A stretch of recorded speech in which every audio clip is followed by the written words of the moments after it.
یدعو من دون اللہ ما لا یضرہ وما لا ینفعہ، اور وہ پکارتے ہیں ایسی ہستیوں کو اللہ کے سوا کہ جو نہ انہیں نقصان دے سکتی ہیں اور نہ نفع دے سکتی ہیں. ذالک هو الضلال البعید، اور یہ تو انتہائی گمراہی کی چیز ہے کہ انسان ایسی ہستیوں کو پکارنا شروع کر دے کہ جو نہ نفع دے سکتی ہیں اور نہ نقصان دے سکتی ہیں. یعنی اس میں امپلائیڈ ہے کہ اگر مصیبت اور پریشانی میں پکارنا ہے تو صرف اللہ کو پکارنا ہے، اور اس میں پکارنے سے مراد دعا کے لیے پکارنا. ایک ہے ظاہری اسباب کے لیے پکارنا، مثال کے طور پر میں کہتا ہوں بھائی مجھے پانی پلا دیں، یہ ظاہری سبب ہے. اس کو اختیار کرنا عین قرآن کا حکم ہے.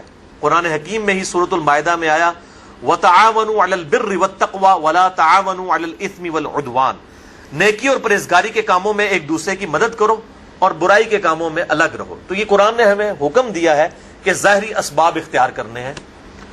اب پیاس لگی ہوئی ہے تو پانی سے ہی بجھے گی.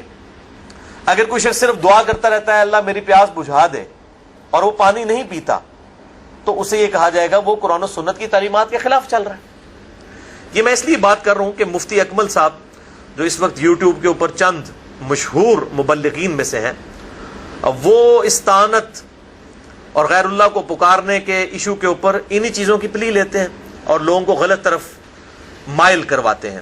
وہ کہتے ہیں دیکھیں جی یہ لوگ کہتے ہیں اللہ کے علاوہ کسی کی مدد نہ مانگی جائے، تو جب آپ بھوکے ہوتے ہیں تو اللہ سے کھانا مانگتے ہیں جا کے امی سے روٹی مانگتے ہیں.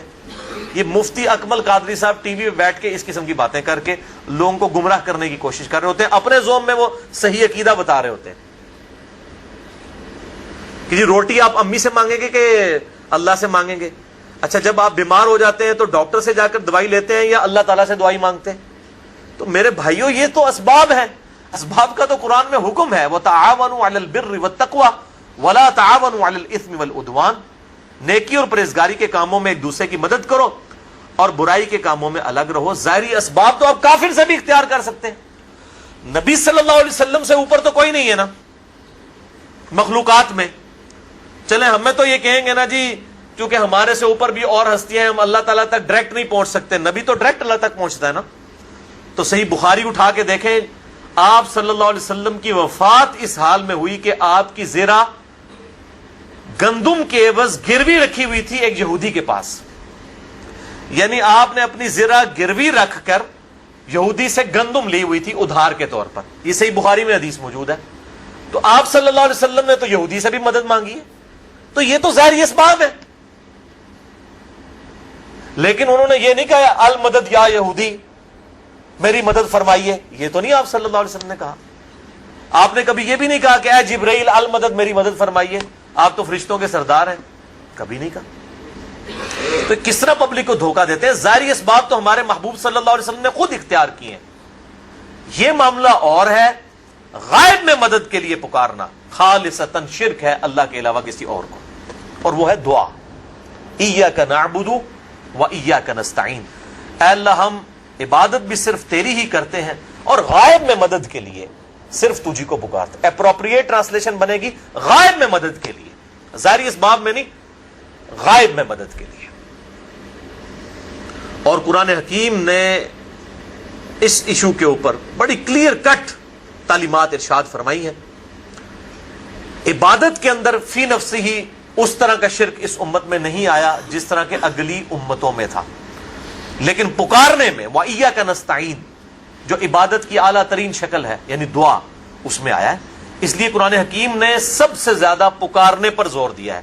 یہاں پر بھی آپ دیکھیں سورۃ الحج کی آیت نمبر 12 میں آیا یدعو من دون اللہ، یہ پکارتے ہیں اللہ کے علاوہ ما لا یضرہ وما لا ینفعہ، ان ہستیوں کو جو کہ نہ تو نفع دے سکتی ہیں اور نہ نقصان دے سکتی ہیں. ذالک هو الضلال البعید، یہ تو انتہائی دور کی گمراہی ہے. یعنی پستی کے اندر انسان گر جائے نا تو اس قسم کی حرکتیں کرتا ہے. کوئی عقل مند آدمی یہ حرکت نہیں کر سکتا کہ وہ اللہ کے علاوہ کسی اور ہستی کو دعا کے لیے پکارے. تو یہ گمراہی اپنے عروج پہ ہونا تو انسان اس قسم کی حرکتیں کرتا ہے. اور آپ دیکھ لیں یہ علماء کس طریقے سے لوگوں کو گمراہ کر رہے ہوتے ہیں. اور میں نے اگلے دن ایک وہ پوسٹ مجھے کسی نے بھیجی، فیس بک پہ لگی ہوئی تھی، ای میل کیا امیج کہ جی وہ ایک شخص جو ہے اس کا دکھایا کہ جی وہ ہاتھ بس ڈوبنے کے قریب ہے، ایک ہاتھ ہی باہر ہے، اور نیچے لکھا ہوا کہ جی یہ جو صاحب ہیں یہ ایسے شخص کے والد ہیں کہ جن کا بیٹا کہتا ہے اللہ کے علاوہ کسی کو مدد کے لیے نہیں پکار سکتے. تو یہ پکارتے رہے، پکارتے پکارتے جب یہ پکارنے لگے اپنے بیٹے کو مدد کے لیے، تو بیٹے نے کہا کہ ابا جی اللہ سے مدد مانگنی چاہیے، غیر اللہ سے مانگنا شرک ہے، اور اسی دوران وہ ڈوب گئے. اب دیکھیں، تو میں اسے پوچھتا ہوں کہ آپ جن بزرگوں کو پکار رہے ہیں، آپ کے والد صاحب کو اگر تیراکی نہ آتی ہو، ہم ان کو دھکا دیتے ہیں پانی کے اندر، دریا بھی ہمارے قریب ہے، تو وہ شیخ عبد القادر جیلانی کو پکار لیں اس وقت، وہ ان کی مدد کو آ کے بتائیں. چلو اللہ کو تو چھوڑ دو نا، اللہ تو مدد نہیں کر سکتا نا، پہلے تو بزرگوں تک پہنچنا نا. تو وہاں جو دریا کے کنارے کتنے مزار ہیں، ان مزار والے بزرگوں کو پکارے نا کہ بچائیں. اور میرے بھائیوں، یہ ظاہری اسباب کا معاملہ ڈیفرنٹ ہے. یہ تو ہمیں اللہ نے حکم دیا ہے کہ ظاہری اسباب اختیار کرنے ہیں، وہ تو ہمارے پیغمبر نے بھی اختیار کیے ہیں صلی اللہ علیہ وسلم. ان سے اوپر تو کوئی نہیں تھا نا، ان کو تو یا غوث العظم مدد کہنے کی ضرورت نہیں تھی نا، وہ تو ڈائریکٹ اللہ کے ساتھ تھے. پھر انہوں نے یہودیوں کے پاس کیوں زیرہ رکھوائی اپنی گروی؟ تو ظاہری اسباب اختیار کرنا اور چیز ہے، اور غائب میں مدد کے لیے پکارنا اور چیز ہے. غائب میں مدد کے لیے پکارنا خالصتاً شرک ہے. اور اس حوالے سے وہ آیت بڑی اہم ہے جو 20ویں پارے میں آپ کو پہلے صفحے کے اوپر وہ آیت نکلے گی. 20واں پارہ ذرا کھول لیجئے، وہ میں آیت بھی آپ کو سورۃ النمل آیت نمبر 62 پارہ نمبر 20 میں پہلے صفحے کے اوپر یہ آیت ہے.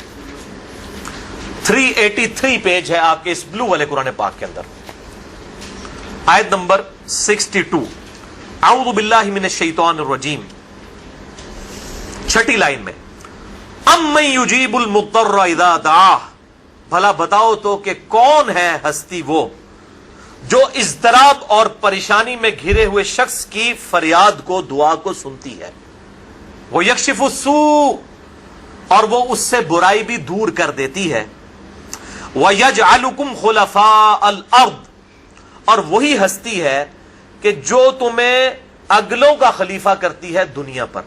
یعنی تمہارے باپ دادا مرتے ہیں تو تم مر جاؤ گے تو تمہاری اولاد. یہ کون ہستی ہے جو اس طریقے سے یہ سارے معاملات کو لے کر چل رہی ہے؟ کون سے معاملات کو؟ اضطراب میں گھرے ہوئے شخص کی دعا کو قبول کرنا، اس سے برائی کو، اس کی تکلیف کو دور کرنا، اور تمہیں اگلوں کا زمین پر خلیفہ کرنا. اِلَٰهٌ مَّعَ اللَّهِ، کیا اللہ کے ساتھ کوئی اور الہ بھی ہے؟ قَلِيلًا مَّا تَذَكَّرُونَ، لیکن بہت کم ہی لوگ نصیحت حاصل کرتے ہیں. یعنی اللہ تعالیٰ فرماتا ہے کیا اللہ کے ساتھ اور الہ بھی ہے جس سے تم دعا مانگو؟ مراد کیا کہ جس سے دعا مانگی جاتی ہے وہ الہ ہوتا ہے، اور جو الہ ہوتا ہے دعا اسی سے مانگی جاتی ہے. لہذا مولا علی علیہ السلام رضی اللہ عنہ، ان کو مدد کے لیے پکارنا گویا انہیں الہ ماننا ہے. مولا علی بھی اپنی نمازوں میں اللہ کو پکارتے تھے. مولا علی کا ماننے والا بھی وہ ہوگا جو اللہ کو پکارے گا. یہ آیت بالکل واضح ثبوت ہے. باقی آپ اسباب بے شک اختیار کریں، اس میں کوئی حرج نہیں ہے. اور پھر مثالیں دے رہے ہوتے ہیں قرآن حکیم سے. جی قرآن پاک میں وَاسْتَعِينُوا بِالصَّبْرِ وَالصَّلَاةِ، صبر اور نماز کے ذریعے مدد چاہو. جی صبر اور نماز بھی تو غیر اللہ ہے، اس سے مدد کیوں مانگتے ہیں؟ وہ میرے بھائیوں کب ہم مدد مانگتے ہیں؟ ہم کیا کہتے ہیں؟ المدد یا نماز، المدد یا صبر. کون کہتا ہے؟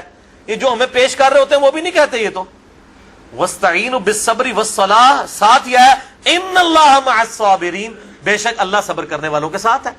یعنی صبر کے ذریعے اور نماز پڑھنے کے ذریعے اللہ کی مدد تلاش کرو. یہ ہے مطلب اس کا. المدد یا صبر، المدد یا نماز، یہ مطلب ہے. تو اس طریقے سے کس طرح قرآن حکیم کا یہ علماء مذاق اڑا رہے ہوتے ہیں اور اس قسم کے اشکالات پیدا کرتے ہیں. تو اس کانٹیکسٹ میں نے بڑی ڈیٹیل سے 1 گھنٹہ اور 38 منٹ کی گفتگو ریکارڈ کروا دی ہے مسئلہ نمبر 3 کے نام سے اہل سنت پاک.com پر، دعا صرف اللہ ہی سے. اور میرا ریسرچ پیپر بھی ہے دعا صرف اللہ ہی سے، ریسرچ پیپر نمبر 3. اس میں نے ان تمام اشکالات کا جواب دیا ہے.